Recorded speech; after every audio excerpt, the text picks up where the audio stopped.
વલસાડ જિલ્લાના ઉમરગામ તાલુકાનો મહારાષ્ટ્ર સરહદને અડીને આવેલો વિસ્તાર વિવાદમાં છે। ઉમરગામની સોળસુંબા ગ્રામ પંચાયત અને મહારાષ્ટ્રના પાલઘર જિલ્લાની વેવજી ગ્રામ પંચાયત વચ્ચે હદને લઈને કાગળિયા લડાઈ શરૂ થઈ।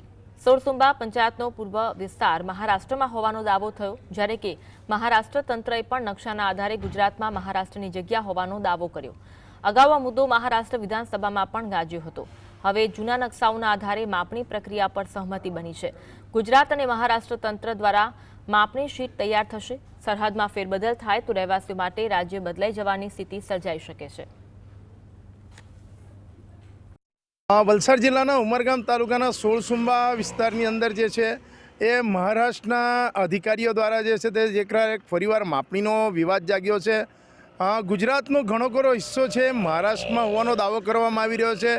થોડા સમય અગાઉ જે મહારાષ્ટ્રની વિધાનસભા હતી ત્યાં પણ જે છે તે આ પ્રશ્ન ઉઠાવવામાં આવ્યો હતો અને ત્યારબાદ જે છે એ હવે આ વિવાદ ફરીથી વકર્યો છે।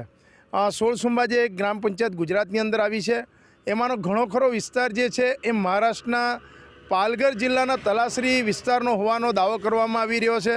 હવે આ બાબત જે છે નકશા પર અને જૂની જે એક કહી શકાય કે જૂના નકશાઓ પર આધારિત રહી છે। હવે માપણી બંને તરફથી થઈ રહી છે અને જ્યારે માપણી શીટ બનશે ત્યારબાદ જ જે છે એ એક સરહદની જે બાબત છે એના પર પૂર્ણ વિરામ લાગશે। પરંતુ ક્યાંક ને ક્યાંક ગુજરાતનો ઘણો ખરો વિસ્તાર મહારાષ્ટ્રમાં પણ જઈ શકે છે અથવા તો મહારાષ્ટ્રનો ઘણો ખરો વિસ્તાર ગુજરાતમાં આવી શકે છે।